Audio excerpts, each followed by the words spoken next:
Hello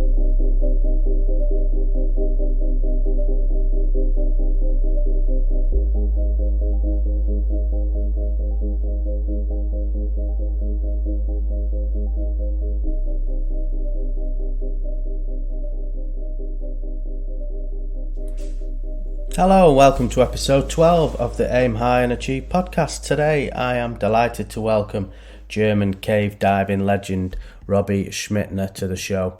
Nobody has explored more of the Yucatan Peninsula than Robbie, and he's best known for connecting the Sac Actun and the Dos Ojos cave systems in the Yucatan, and he's dedicated over 20 years of his life to exploring the cave systems there. He's responsible for discovering and mapping over 420 kilometres of uncharted caves. This one's going to be great. I've been really looking forward to it. Let's dive in.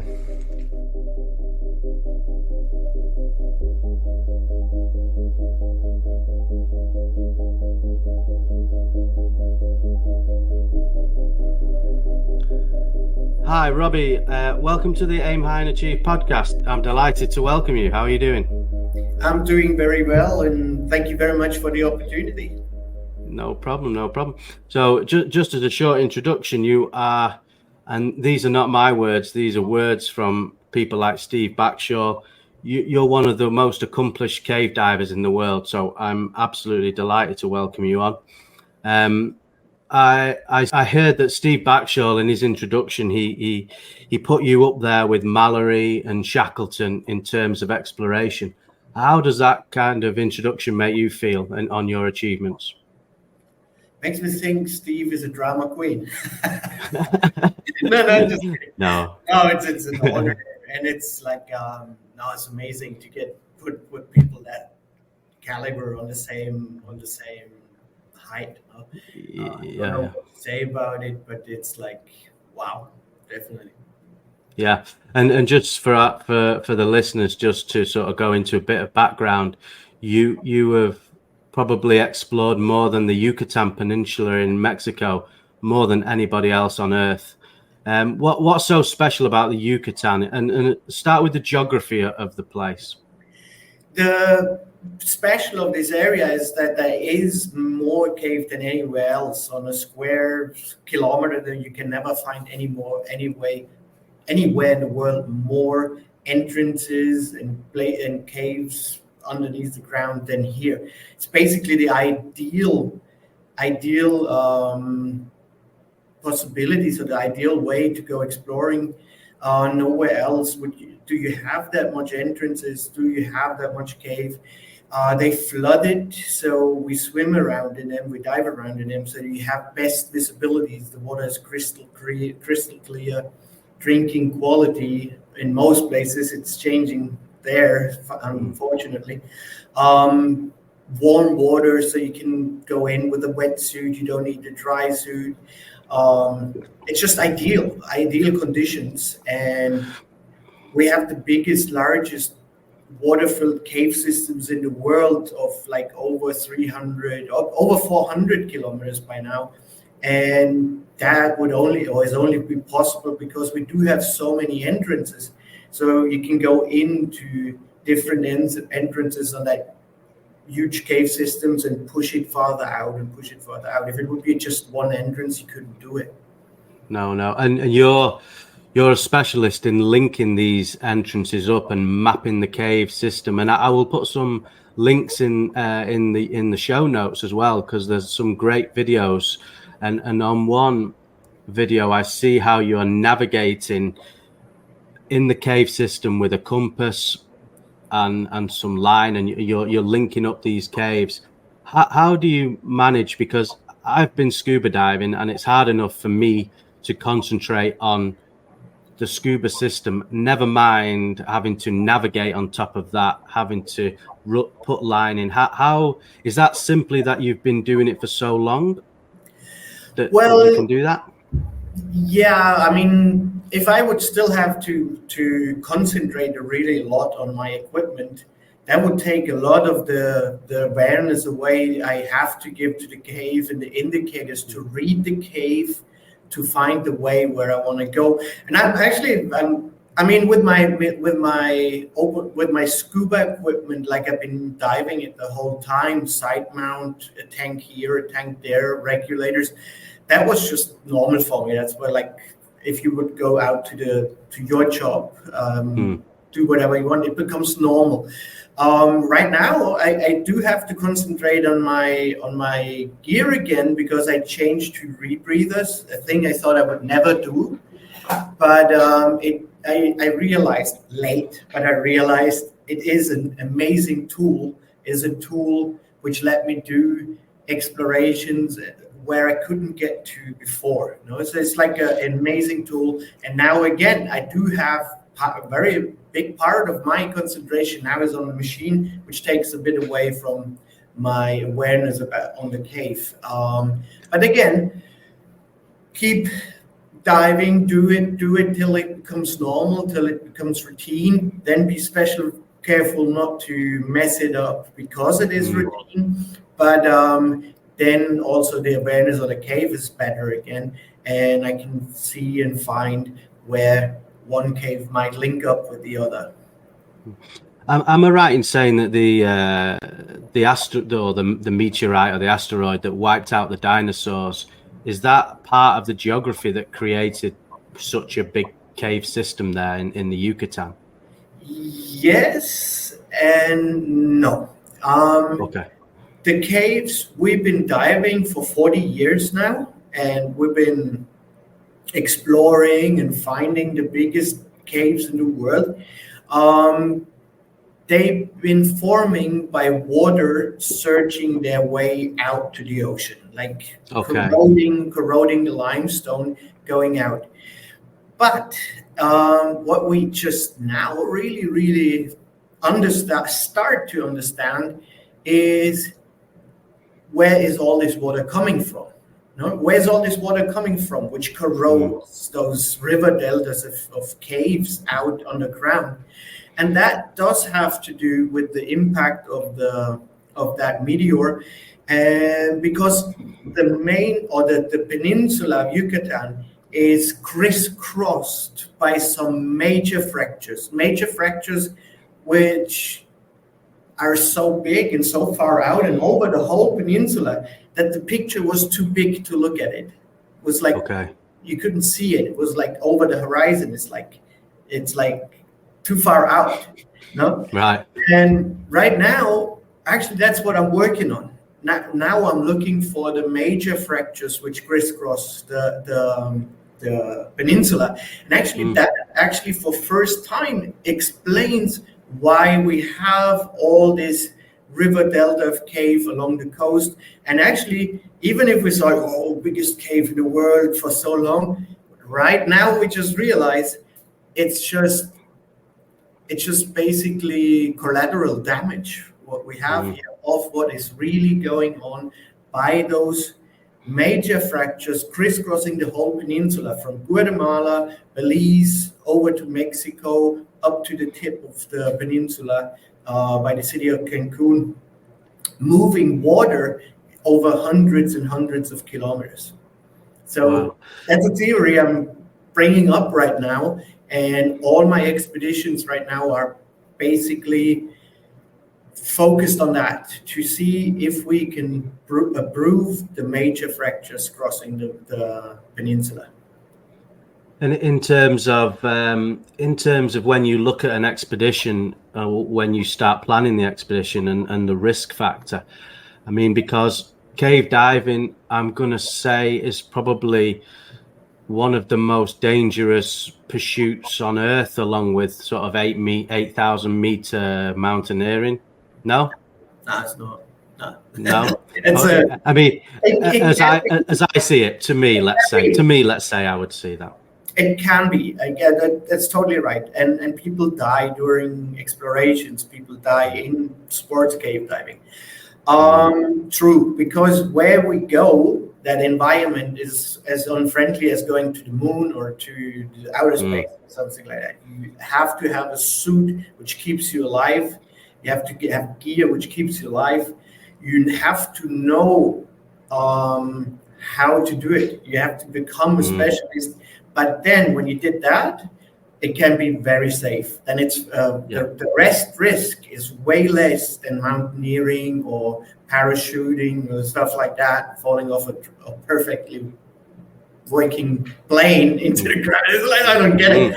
But when you learn how to cave dive, you used to really have a good mindset for it, like to know when it's enough for the day. Then the risk, the rest of the risk, which is still there, like for example, a cave would collapse, is very, very little. Yeah. And I suppose as well, I mean, I've said this in previous podcasts about we're sort of in a world now where everybody's sort of after instant gratification. They're not sort of willing to put in, you know, the years and years and years that's needed to be able to forge that instinct in your mind when you go in, maybe go a little bit further in the cave, something doesn't feel right, you sense it, the third eye, you turn back and so on. That takes tens of years to develop, I guess. It's necessary, and also people which die are usually the people which their main concern is get pictures for Facebook, you know. Yeah. Get me, whoa, big cave diver, and it shouldn't be there in the beginning. No. So no. Yeah, totally. That totally reflects this. Get this. Oh, I get my certification very quick, and then I become the biggest guy, and I use this machine and that, and look at me and Facebook and Instagram.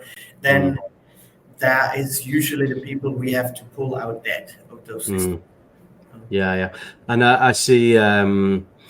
I've seen a few sort of because I'm quite interested in cave diving. I'll probably never end up doing it as much as I would love to, but I kind of love watching the documentaries about it. And I know there was over in Norway, the home of this podcast. I know there was a cave diving accident in Oslo, and some Iceland, I think there were maybe Finnish divers came over, and that was quite a big story here with that cave. And the police tried to stop them going back in, but they went in under the cover of darkness into the cave to get the body. And yeah, so that you probably hear about those incidents.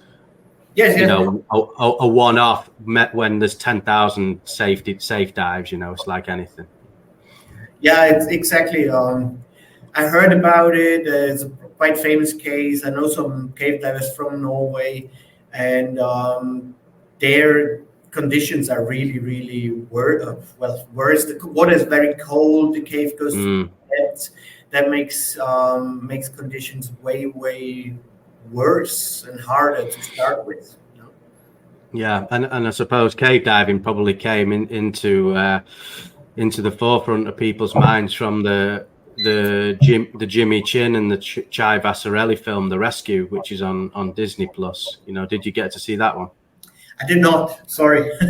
No. That's about the 12 Thai footballers. They get caught in a cave system. That the rains come in the monsoon, and then it floods, and they have to go in and bring the. It's a great film, so I'd recommend. I haven't seen the film. I know some guys who were there at the rescue. Okay. Yeah. And been talking to them personally, and that was like the most outstanding, incredible thing in cave diving ever. And when they, for example, drugged the kids, or when that came up as a possibility, I said, "No way, that's crazy! That's crazy!" And that's what they did, and that brought them all out. I was like, "Wow, that was the most amazing thing ever." It is quite a heart-wrenching, inspirational film to see. And what I kind of loved about the film was the British guys that went in with sort of like the homemade equipment and the way that they just cave dive for fun, and then they were just thrust into the kind of celebrity life, and they just got on with it. They just did what they had to do, you know, professional, almost elite kit. And I really liked the way that it was filmed and portrayed, and yeah, it's a great story. That no, the Brits that's where it pretty much started, the cave diving Wookiee Hole, and it's more cave walking. Even it's underwater because they don't have visibility, so they don't have to worry about very good skills in floating around and not touching anything. Yeah, okay. I've been diving with quite some British cave divers, and it was always like, it's the most fun. I mean, there's like some stuff you think like, oh my God, that gear configuration is crazy, but they have so solid mindset for this kind of dive. Seems like nothing can get them out of their like relaxed state, whatever it is. Yeah, just keep going. Yeah. I love it. That's what cave diving is about, I think. Yeah, it's fantastic. And how did you stumble upon living in the Yucatan and all this amazing cave system, or did you plan to go there originally, or did you kind of fall into it over there? My whole life works like that. I'm never planning anything. Even if I try to, it just changes. It never works. So I stumbled more or less into everything.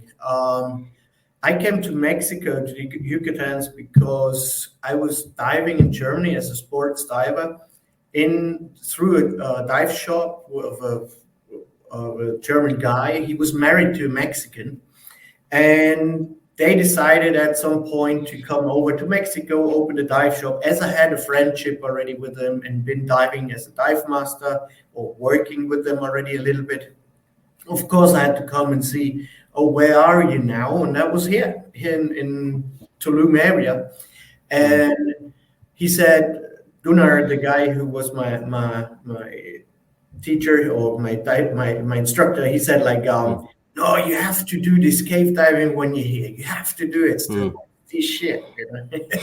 And I said, okay, let's see how that is. And it was. So it's like, wow, hooked right away from the course where we went into these caves, into another world, which you couldn't find anywhere above ground. You know? And I was really hooked. Went back to Germany, back to my lumberjack job.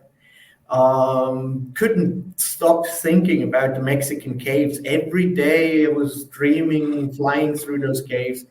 And it took me like 2 years then to make that step coming from this little hick town in Germany, 2,000 souls, lumberjack job, going out into the world. In 93, there was still no social media. I didn't have an email address at the time, a cell phone. So going out into the world and to a country, I don't know, into a place where I couldn't speak the language other than cerveza, which kept me alive. And then, it's like going out there, but it was cool. I came over, had like a half a year unpaid break from my job. And at the time when I came here, there was about 400 kilometers of caves known already by the first generation explorers in the area. But now it's 2,000 kilometers, which means there was still a lot of area, untouched area. You could just go out, swim in a cave, go along that line. Suddenly the line ended, and the cave kept going. It's like, whoa, that's amazing. So basically, coming back in 98, I started exploring right away, and it was learning by doing. It was not like any experience yet. We're just running lines, not exactly knowing what we're doing, but we run through these caves where you realize nobody else has seen this before you, and it's so beautiful. And then you stumble over some mastodon bones or a saber-toothed tiger or even humans from Ice Age, and it's like, wow! No? And of course, half a year passed by very, very quickly then, and I was supposed to go back home to my job, and I said, no way. I called my boss and said, hey, boss, give that job to somebody else. Half a year at least. And that another half a year passed by quickly. I had more caves to explore even. And then I called my mom and said, Mom, I'm not going to come back. I don't know for how long. And she started crying, like, oh no, I lost my son to the caves. And now 25 years later, I'm still here and I have even more to explore than ever before. Wow. It's a great story. And it's kind of interesting that you you sort of, while you were working your day job, you were kind of manifesting the sort of dream, what you wanted to pursue, and you didn't want to get caught up in that sort of 9 to 5 job or whatever it was, and not pursue a dream. And it just shows, I always think how many people have probably had that same dream in the early 20s and didn't chase it, and they just left it, continued, then they end up 40, 45 or something. And what could have been is not, So it's great. I love hearing a story where somebody has taken that dream and they've made it happen. And it's just about manifestation, I think, not giving up on it, So it's it's taking a bit of risk, and there's people that they do that. Some people don't like it. They'll be more conservative. Everything's safe, but you might miss out with a lot of fun doing it that way. I don't know. It was just, for me, it worked out very well this way. Yeah, I mean, and you've managed to build a business up there as well. So you've actually combined your and I think this is great. And this is what I tell my kids all the time. You have to take what you're passionate about. You have to try and make that your career, because you don't want a career that you're not passionate about. And we sort of say, in English, you would sort of say a dead end job type situation. And what you've built a business over there based around this, which is just fantastic, I think. Yeah, but I hope I don't spoil it now for your kids. I'm never a good businessman. I never was. My passion was the exploration. And I did open up a dive shop, and I teach people, and I did open up a little hotel over there.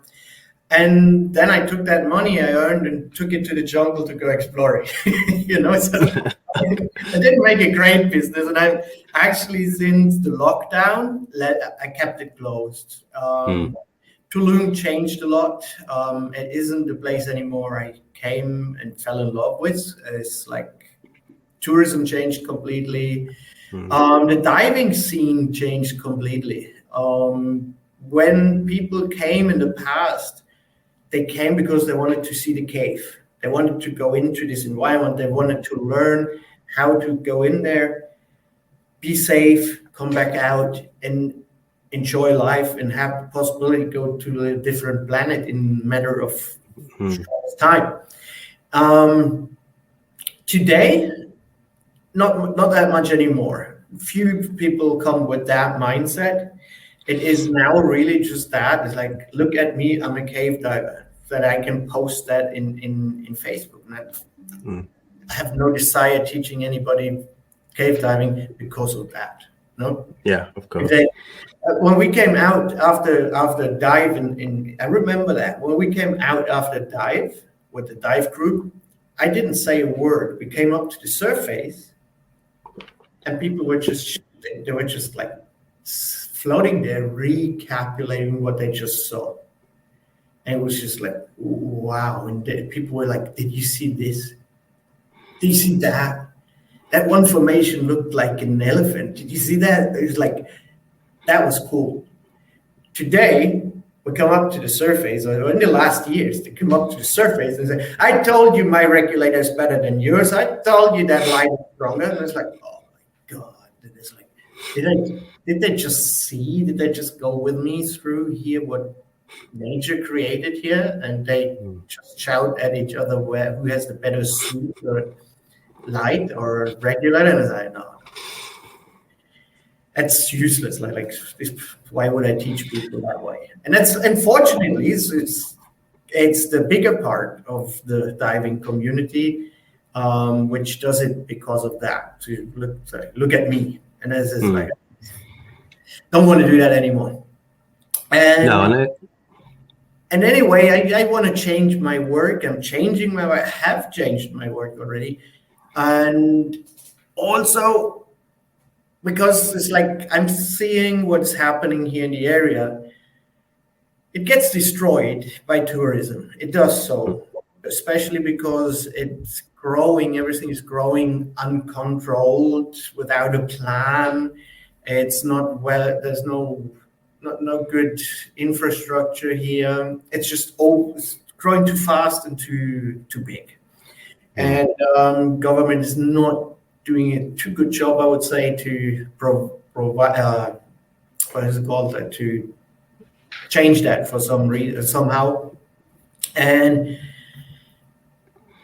being here, having a dive shop and a hotel is kind of like a two-edged sword for me, because I'm loving what I'm doing. I bring people to these places and I start to destroy them too, because when I'm the first one going into it, I'm the first one is making damage to this environment, and bringing more and more and more people brings more and more damage too, you know. And so that for that reason, I had a bit of a problem to keep going with the business. Plus, I think I want to go now for exploration on a bigger scale and try to make changes, hope to make changes in protection for the area, find protection for the area. And the big problems are wastewater and garbage dumps, which do contaminate the whole aquifer, and that gets moved from A to B over big distances. And that is actually something which is way bigger and a way bigger problem than just a diver making some manual damage by touching something. So, but if I want to do something and get somewhere and help to still find protection, if it's possible, have to go now full-time exploring, get scientists involved, prove what's going on, where's the water coming from, where's it going to, where are the big polluters, and then things can be changed and hopefully protection be found for this amazing aquifer and cave paradise we have over here. So it's interesting that you've kind of started off as a cave diver, and now you've almost become sort of like a protector of the system, you know, by using science and sort of, you know, being an innovator in terms of giving data. And I'm guessing if you're going to sort of, you have to work with people like UNESCO maybe to make it World Heritage and these kind of organizations. Well, yeah, to get there, you have to actually show already some stuff. So I'm working together with different universities here in Mexico, working very close with Geosphere Austria. They were called GBA before, basically the Geological Federation of Austria. They leaders in aerogeophysics, because that's one way how we would like to try and find caves, find them also out from the air, instead of going really into every hole and pushing it out and explore. You see, it takes long. That's a project taking long time, but we don't have that time anymore. We need to find different ways how to find the caves, prove that they're there, prove where the water comes from, where it goes to. So we're trying to find them from the air, taking newest technology into these things. And when we do have results, now only then we can go to places like UNESCO and try and get different get changes done. It's quite a hard job, you know. Hey, it sounds, especially when you're working with science and, you know, and data collection, I'm guessing that's pretty intense. Do you have a team of divers with you? Are you diving alone into the systems, or do you have support members with you?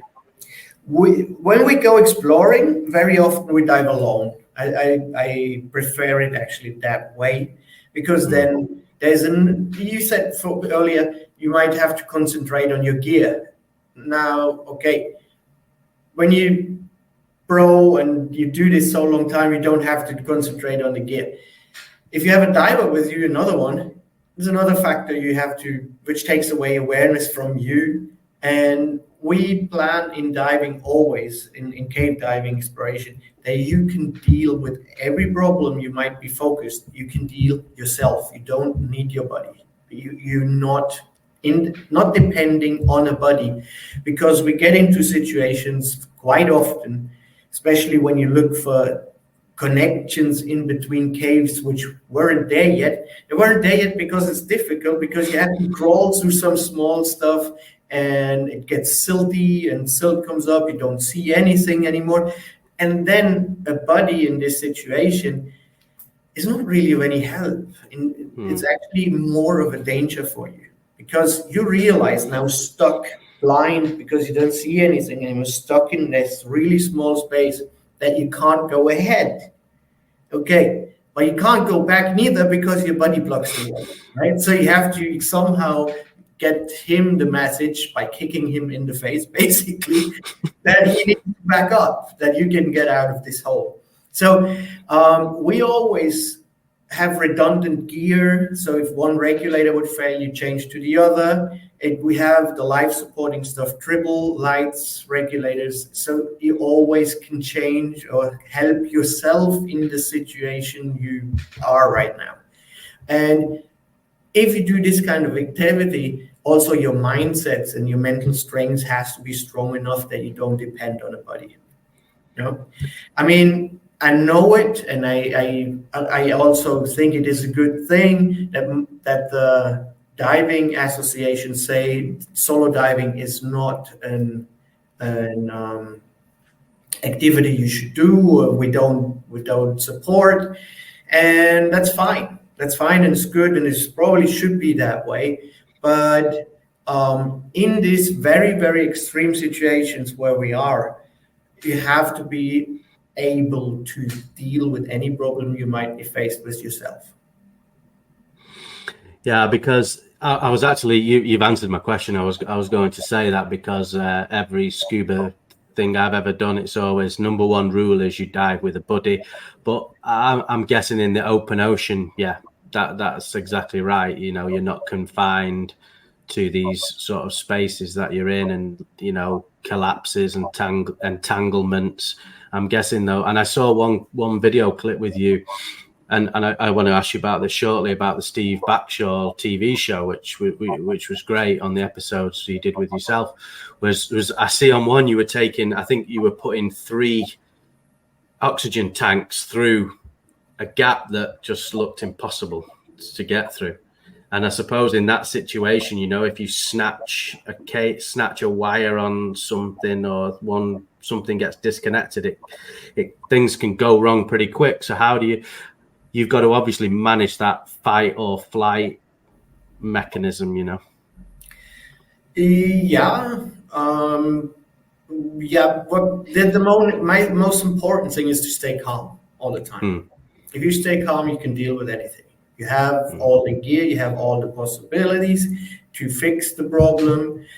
I mean, that's one important thing in cave diving, that you do a lot of mental training before you go diving. Like, what could happen to me? What happens if actually I'm stuck in that small crack there, and I pass through a regulator and a tank and another tank, and suddenly that hose snaps. Okay, and then you go step by step through. Instead of, I mean, when a hose snaps in a regulator, suddenly again visibility is 0, because the bubbles come out, that hose goes over everywhere, the silt comes up. So you need to be clear about the situation. What will happen if that happens? Even that's like, oh no, it's probably going to 0 visibility quick. Okay, so should I really disconnect all my tanks, all of them, and push them through there, or should I make sure somehow I'm still kind of connected to them? If I do, what would be then the next step to do? Okay, probably staying calm. I can quickly stop that free flow of air by turning off that tank. Okay, bubbles stop. Okay, good. What's the next step? Well, at that point, I should really make sure that I can breathe. You know? So if that hose which popped was the one I had in my mouth, well, it won't give me air anymore. So I have to change to another regulator. Where is that regulator? Oh, it's on the other side of the restriction. No, I cannot do it that way. So it has to be clipped with me here. I unclip it and breathe from it. So it's really like then analyzing the situation, even in a very high stressful situation. You have to stop, stay calm, analyze, act. And when you do it that way, you can deal with anything. And in the Steve Backshall TV show as well, I see that you've now got a production crew around you. Does that add anything to it, or are you sort of so well trained in what you do that sort of they're almost not there, and you're just doing what you're doing? No. Even if I said I prefer going diving myself, I've been always working with other people in many different ways. We always have a team, even if the team goes diving, one here, the other there, and over there, but then we bring the data together. And now with the work I want to do and like showing how the whole aquifer of the peninsula works, and showing bringing scientific data to UNESCO or other places, to universities, to show it to the world. We need a whole team. We need scientists there, all kinds of scientists, geologists, hydrologists, archaeologists, because we stumble over bones and stuff all the time. Many different areas, biologists. Then we want to have to document all of that. That means we need at least a cameraman, and we need somebody who brings out the lights, because it's a dark cave. To get good footage, and you need it to show that, to get people interested, you have to have a production team. And so it's quite a big team working together here. It's a lot of experts in their fields, which like the course. They just go like, wow, I want to be part of this because it is so cool. No? So it had been in the past years, it changed a lot. I mean, also, if you can believe that, or if you see that you work with people which are leader in their area, or same, there's another person, a strong character, another cave diving explorer. You can imagine it's like strong characters coming together, that works out for a while, then they collide, and then we have a fallout, and then the group changes a bit. But I think the one point which makes me a little special, if I can say so, in this area is that I kept going. It's 25 years now. I've been working with quite a lot of people in the past. Some are still going, but I've seen also a lot of people which retired of exploration. We did it for a couple of years, then they go out, they find a normal job again. They go back to, well, I don't know, normal is a strange word, not normal, but they go back to what we would say a normal life, no? And I just kept going. I want to know more. I want to know where this water is coming from, how the whole aquifer works. And of course, it's teamwork. We need a lot of people to make it happen. And even now, as the exploration spread out over the whole peninsula, and the project became bigger than it ever was, more people need to be part of this and are part of this. And I'm working right now on a web page, which will come out maybe in 2 weeks. I hope I get it done in 2 weeks, the last things. And then there's the whole team, there. The projects are explained. It will be all there, and you guys can go in there and find way more information about the whole project, the whole cave exploring in the peninsula, on the peninsula. And yeah, it's just not exactly there yet, but very soon. If you send me the info, and I'll post it up as well.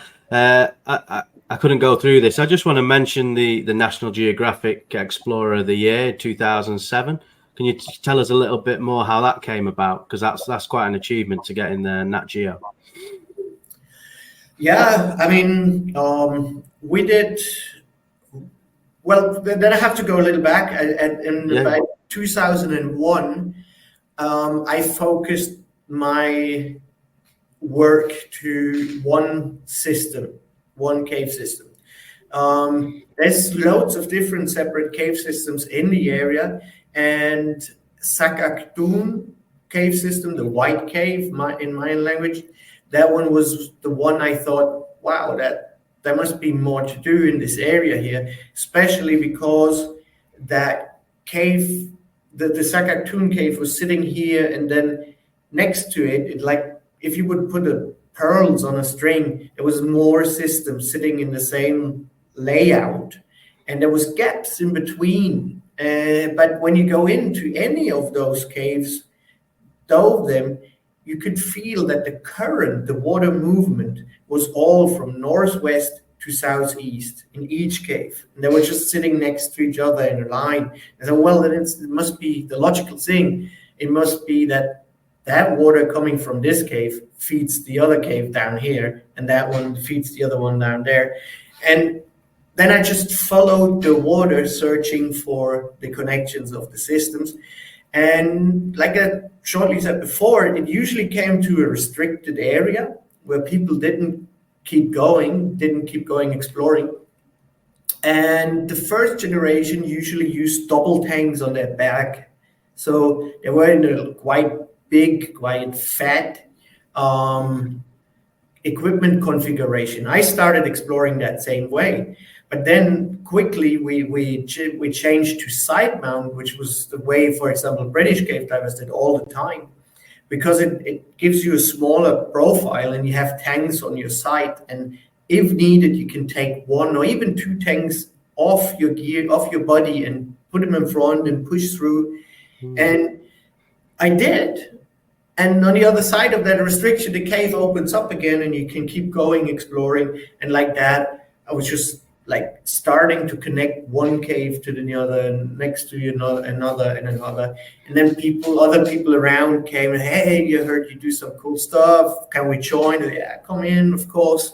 And then Sagaktoon became bigger and bigger and bigger, and at some point we added together, I think it was 12 different systems or 13 at that point, including the cave, which formerly at the moment was Nohoch-Nachich cave system. And when we connect Sagaktoon with Nohoch-Nachich, it became the biggest water-filled cave in the world for a short time. And that was picked up by the local press.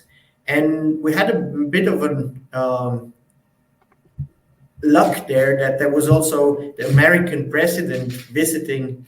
It was Bush at the time, I think, visiting in Mexico, in the area here, and the international press was looking for what else can we pick up here when we have the president. So, the biggest cave in the world. So it boom went out all over the world, and we were like in newspapers in India, in China, and we got into National Geographic Adventurers of the Year, and we're invited to go there, and we were going there on stage in Washington and stuff like that. Oh, that was cool. That was some cool stuff. Wow, that's fantastic.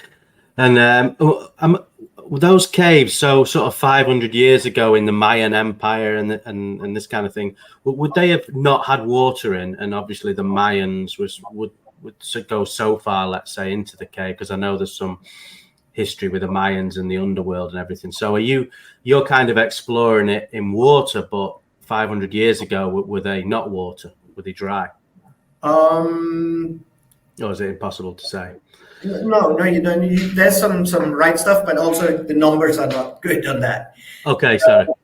The cave's been dry several times, always when there was an ice age. Makes sense. Okay. In the poles freeze, the whole water table in the world goes lower, and the cave's been dry because also the water level in the caves went down, as those caves are relatively shallow. But that is 10 to 15,000 years ago, so way back, no? Okay. And when we find bones deeper inside the cave, we automatically actually know they must be from last ice age, because that was when animals or humans were able to get far back into the caves. And then it's in the most what we find are anyway megafauna like sloths, confitor, which is an elephant like a mammoth, saber-toothed cats, bears, camels, name it. It's all there. No, humans also from that time. But so if it's far back, we know it's old, and the finds we do very close at the entrance, like they can be date back to 2,000 years back. That's when the Mayans were ruling in the area here, when they had like the high society there at the time.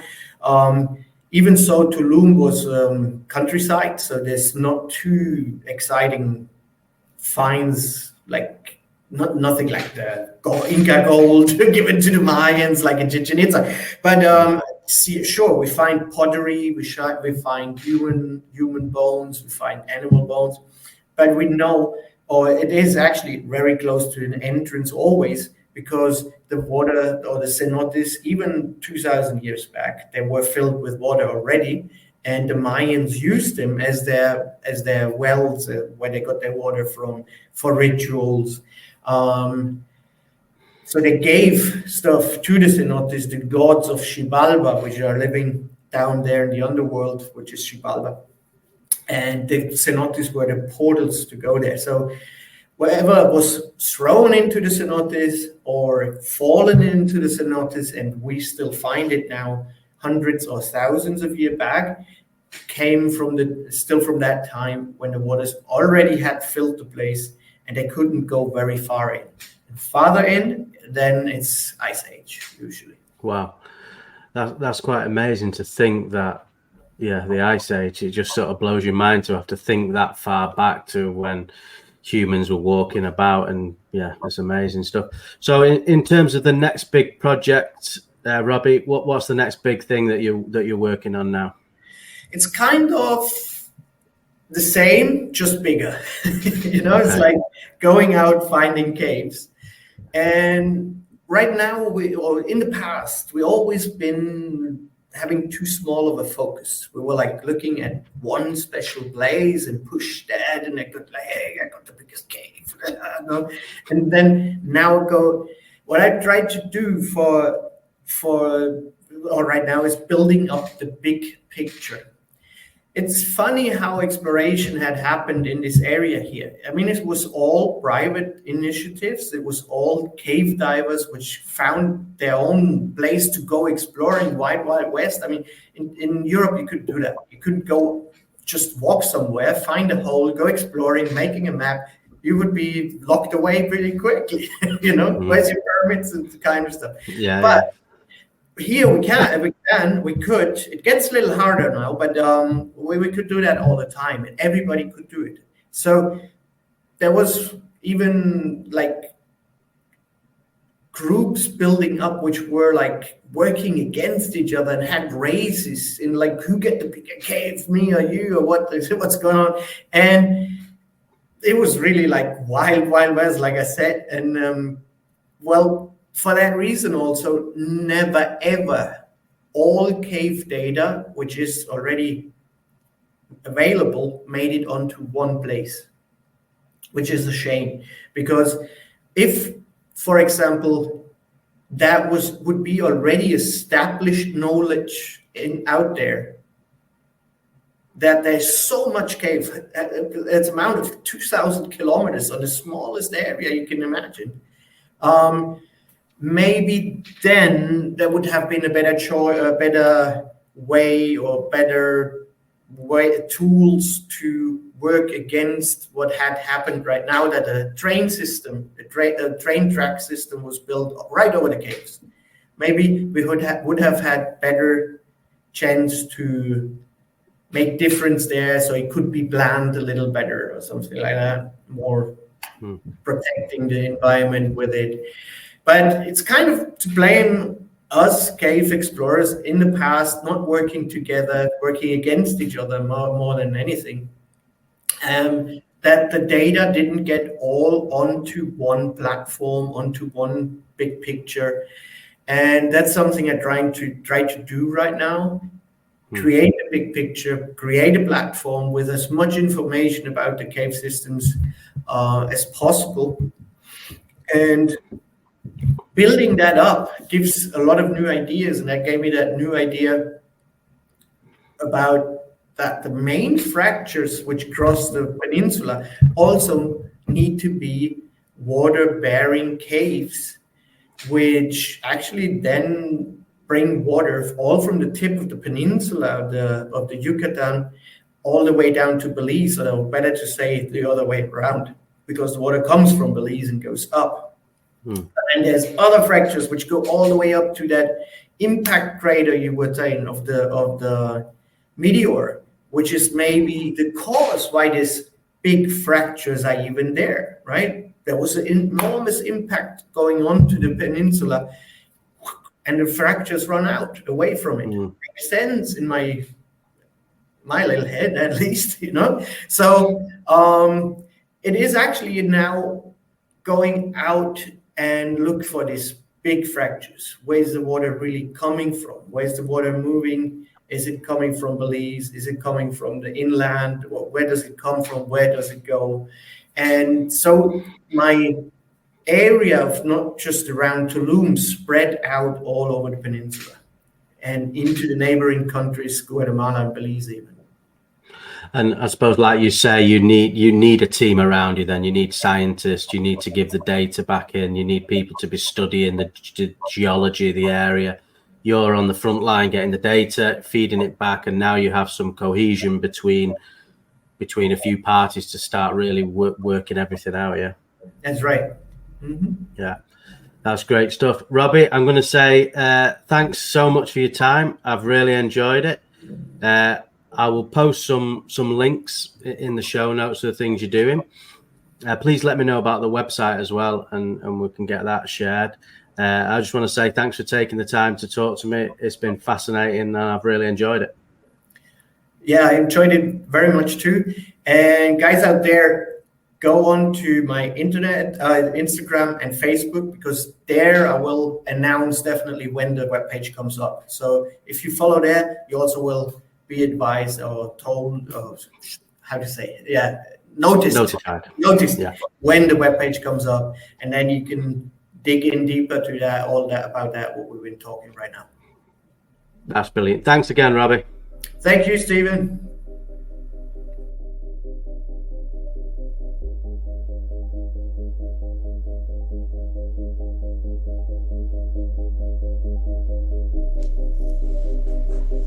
Hi, thanks for listening to the podcast. If you enjoyed that, please like and subscribe. It really makes a difference. Thanks very much.